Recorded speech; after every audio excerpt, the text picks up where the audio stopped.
Soy Ítalo Palacios Álvarez, fundador del estudio jurídico Palacios Asociados en la ciudad de Cuenca. Hoy abordaremos el tema de delincuencia organizada como tipo penal en la legislación ecuatoriana, tipo penal, análisis jurídico de tanto daño de estas estructuras criminales en el Ecuador.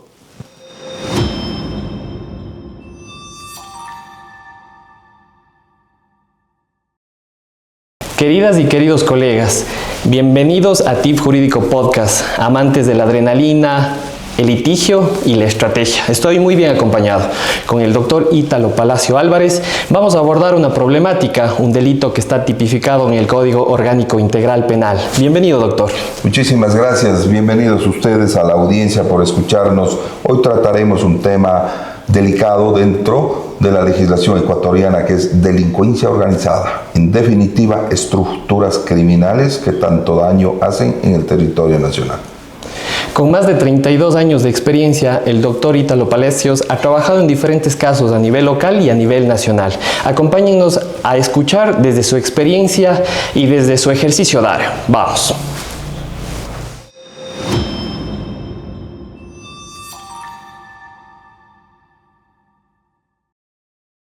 Doctor, es un placer tenerlo en este espacio. Hoy vamos a abordar al artículo 369 del COIP, delincuencia organizada. ¿Qué nos puede hablar usted de este delito? Muchas gracias. Es importante conocer algo. Antiguamente, el delito de delincuencia organizada no estaba tipificado en el Código Penal, hoy derogado. Delincuencia organizada en la legislación ecuatoriana inicia y está en vigencia desde el 10 de agosto del año 2014, previsto en el artículo 369 del Código Orgánico Integral Penal. ¿Cuáles son los elementos objetivos, subjetivos que configuran este delito, doctor? La normativa exige elementos objetivos y subjetivos que necesariamente un juzgador, un fiscal, un litigante tiene que tomar en consideración en un caso de investigación de delincuencia organizada. ¿Qué es una delincuencia organizada? En definitiva, la persona que de algún modo acuerde o concrete, concentre, conforme un grupo de personas de 3 o más con fines delictivos. Se debe considerar aspectos trascendentales en delincuencia organizada.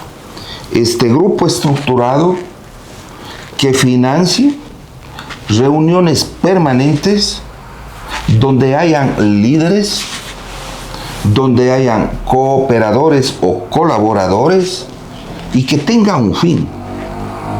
Fines económicos, bienes con actos ilícitos. Obviamente, al referirnos en materia penal, tenemos que pensar aquel elemento trascendental que es el actuar con conciencia, voluntad y conocer los elementos objetivos y subjetivos del tipo penal. Esto es el dolo, esa voluntad criminal de organizarse, estructurar, financiar, dar órdenes, tener beneficios económicos en delitos de más de 5 años. Ejemplo, tráfico de sustancias, sicariatos, lavado de activos, donde nuestra legislación establece penas que ahora, a la fecha, con reforma actual, tenemos de 22 a 26 años de los líderes. Los colaboradores, los cooperadores, los jerárquicamente menores en la estructura criminal, tenemos, y la ley habla de una condena, de una pena de 10 a 13 años. Pero este tipo penal tiene circunstancias, tiene varios incisos, y uno de ellos que es importante considerar en el tipo penal es definitiva cuando se comete y se reúnen para cometer delitos de tráfico de sustancias estupefacientes prohibidas, sicariatos, secuestros, trata de personas, etc., la pena es mayor. Allí ya hablamos nosotros de una pena de 26 a 30 años para el líder. Los líderes y los cooperadores, los colaboradores, tienen una pena de 19 a 22 años. Es importante conocer y entender qué es un colaborador. El colaborador es quien recibe órdenes, ejecuta un acto criminal, es el quien asesora, es quien ofrece, da conocimientos y coopera una estructura criminal. El espíritu del legislador, el espíritu del asambleísta, en esta situación vale la pena hacer una aclaración. Había mucha inquietud en esta situación, en este inciso, cuando estos cooperadores ofrecen un consejo, ofrecen asesoría jurídica. Y fue la preocupación del grupo, de nosotros que manejamos y ejercemos la profesión, de los juristas. Y el espíritu del legislador se refiere a aquel profesional que da consejos jurídicos para cometer un delito en una estructura criminal. No el jurista que defienda un presunto responsable de delincuencia organizada. Esto es importantísimo aclarar. Y otra cosa que considero de trascendental importancia. Antes de la última reforma del Código Orgánico Integral Penal referente a este tipo penal, las penas eran totalmente inferiores. Usted tenía un colaborador, un cooperador de 5 a 7 años de condena y tenía un líderes o líderes de 7 a 10 años. Hoy vemos que la situación es diferente. Doctor, en este caso, ¿no podría haber una confusión con la asociación ilícita? ¿O ya estas circunstancias ya lo determinan como la tipificación del 369? En este sentido, como estrategia, ¿pueden utilizar asociación ilícita o ya le determina, dice, tales cosas, es delincuencia organizada? Hay los elementos del tipo penal, los verbos rectores y los elementos objetivos y subjetivos que son diferentes. Hemos hablado nosotros de una delincuencia organizada, de una estructura criminal versus asociación ilícita. La asociación ilícita, que prevé el artículo 370 del Código Orgánico Integral Penal, dice la persona, 2 o más personas. Acá referimos 3, tenemos una diferencia. Y en definitiva, la asociación ilícita refiere solo el hecho de reunirse, de asociarse. Se presume que está cometiendo un acto delictivo y es asociación ilícita.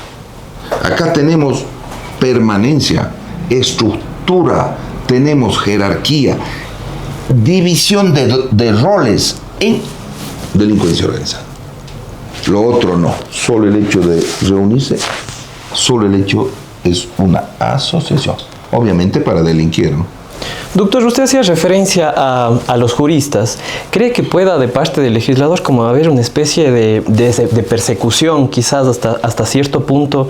Porque si es que desde el libre ejercicio que usted realiza, dice, vamos a defenderle cierto caso, y está dentro de quizás una delincuencia organizada, ¿cree que sea como persecución de parte del legislador?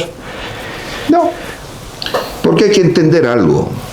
Uno, el artículo 76 de la Constitución refiere que toda persona, mientras no tenga sentencia ejecutoriada, es considerada inocente.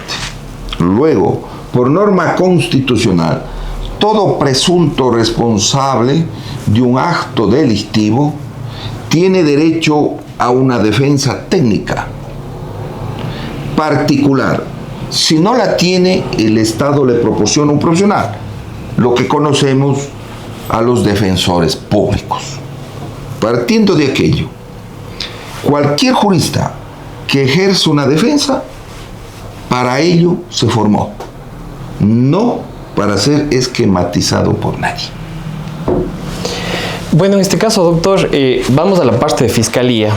¿Cómo acreditar con los suficientes elementos de convicción para que se configure la delincuencia organizada?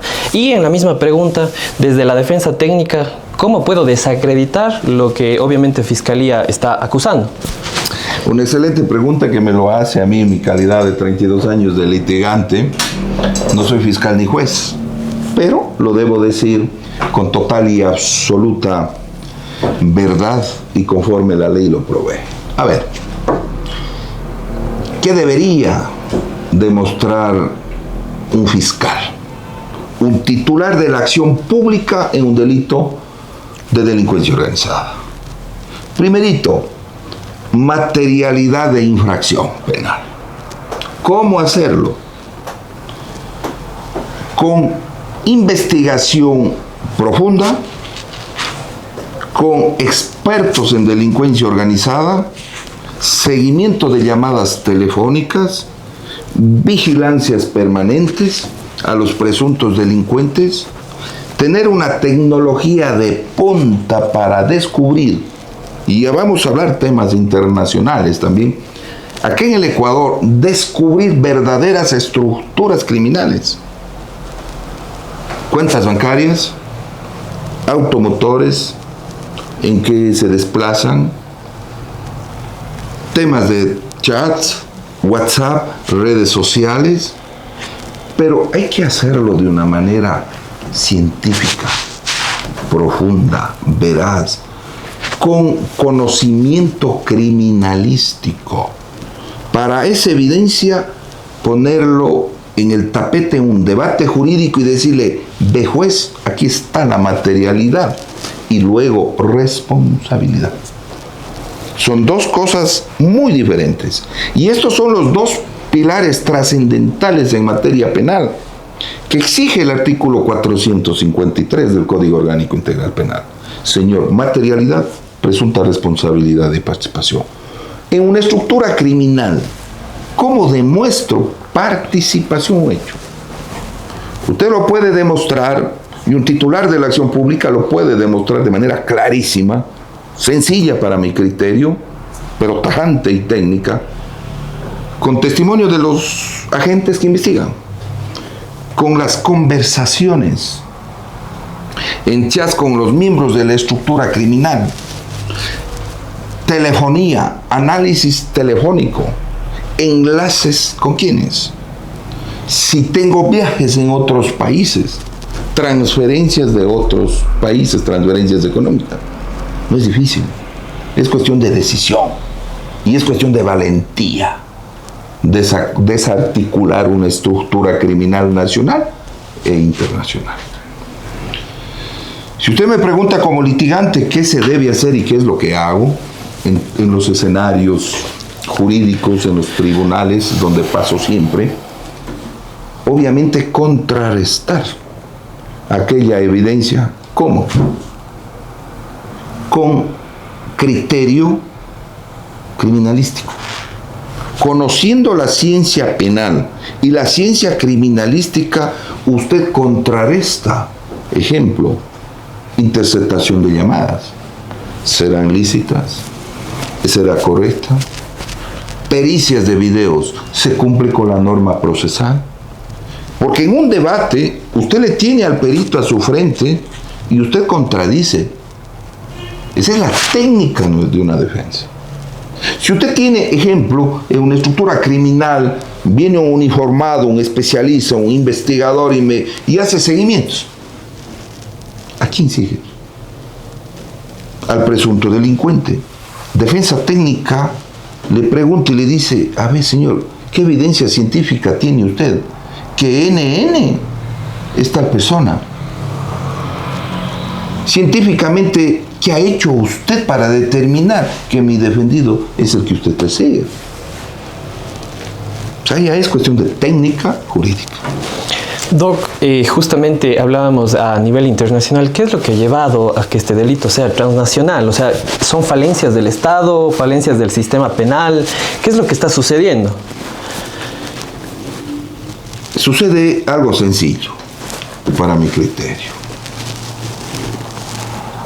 se ha dado opción a que estructuras criminales caminen cada día, avancen en estas organizaciones sin control, no hay un liderazgo absoluto, por eso tenemos injerencia internacional, grandes presuntos delincuentes comandando y dirigiendo estructuras criminales en el Ecuador de otro país.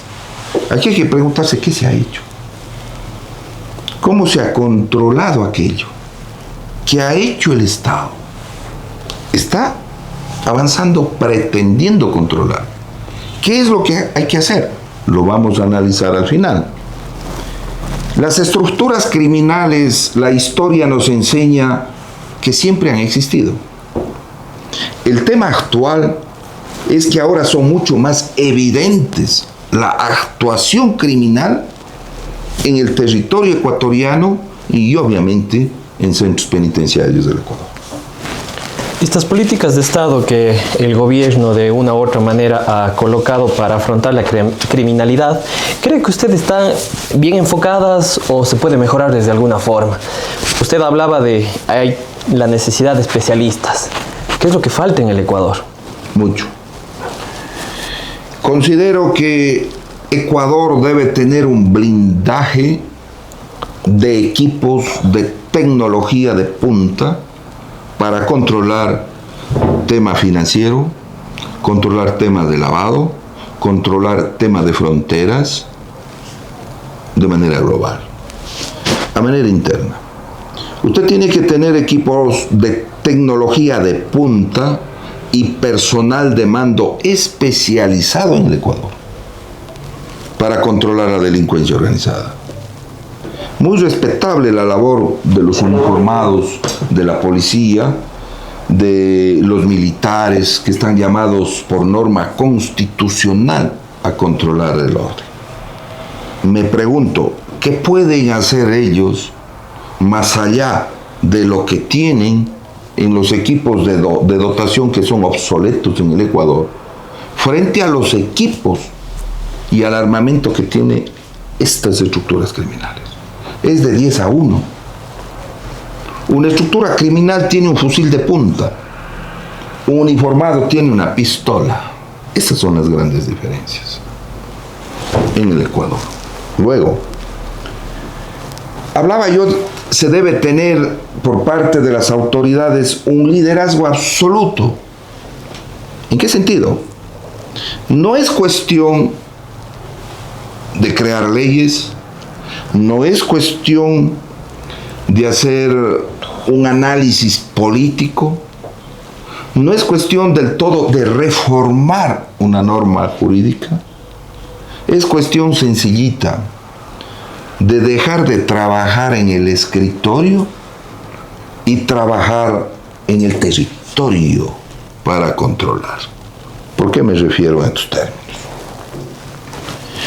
Una autoridad por norma constitucional y quien tiene el liderazgo de controlar la seguridad del país tiene que estar trabajando en territorio. ¿Cómo?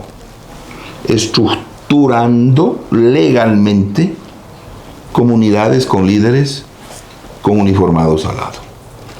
Salga usted de una comunidad, llegue a un cantón de la misma forma, llega a una ciudad, trabaje en distritos de la misma forma, y ustedes se van a dar cuenta que va a haber comunicación de toda la ciudadanía con 2, 3, 4, 5 líderes uniformados, policías, con respuesta a un superior y controlándonos todos en las calles.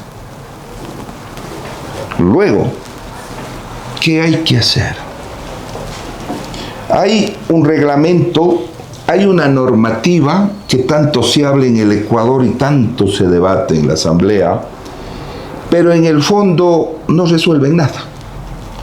¿Qué es la famosa ley del uso progresivo de la fuerza? Pasan gobiernos de turno y no hacen nada con esa ley. Y la ley es clarísima. Ni siquiera mi concepto necesita reforma de ninguna naturaleza.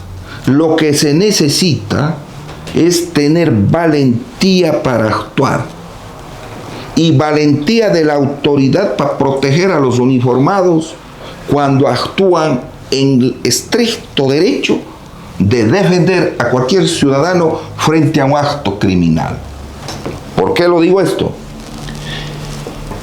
Y recuerdo aquella ciudadana en Imbabura, creo que fue, o Ibarra, hace muchos años, embarazada, había un presunto delincuente que lo quería matar y el policía se acercaba y le rogaba que baje el arma. Y si usted coge la ley de uso progresivo de la fuerza, no puede seguir verbalizando con el atacante, con el agresor, este presunto delincuente, rogando que deje de atacar. Tiene que el policía actuar. Pero para ello tiene su equipo de dotación, pues, para que actúe y defienda a un ciudadano. Así de simple las cosas. Pero hay el temor jurídico, que yo lo llamo del uniformado. ¿Por qué hay este temor jurídico en el Ecuador y está pasando lo que pasa? Hay muchos casos en el Ecuador que muchísimos funcionarios uniformados han salvado vidas. Y aunque usted no lo crea, con conocimiento propio y públicamente lo digo, han salvado vidas en asaltos y robos. Y en ese salvar de vidas hay actuación de presuntos delincuentes y actuación de uniformados con respuestas de bala. Y hay casos que cuando un presunto delincuente cae abatido, que a mi concepto en estricto derecho del uso de la fuerza, mi querido amigo, es enjuiciado el uniformado. Ese es el problema en el Ecuador, porque acá arriba no tienen quien les proteja. Y lo que es peor, cuando se da un hecho de esa naturaleza, hay casos, y lo conozco, que mientras dure toda la investigación, le quitan el arma de dotación al policía como evidencia y ahora andan trabajando solo con un radio de comunicación. ¿Cómo usted puede controlar delincuencia así? O sea, hay que ser sensatos en la vida.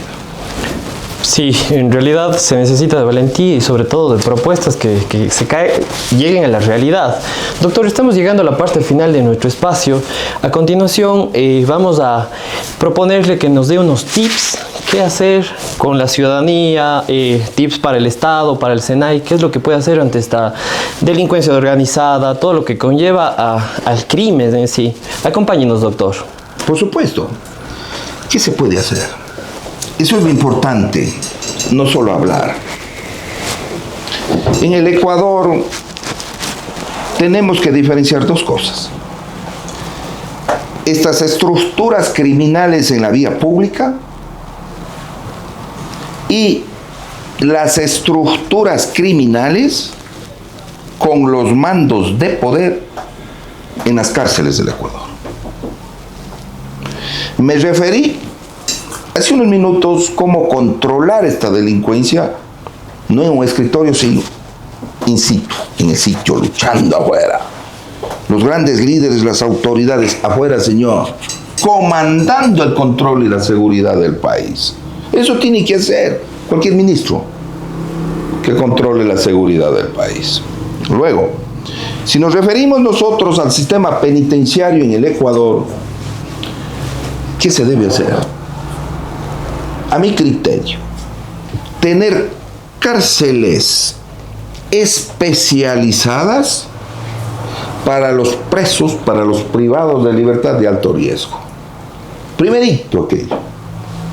Controlar ese nivel de peligrosidad.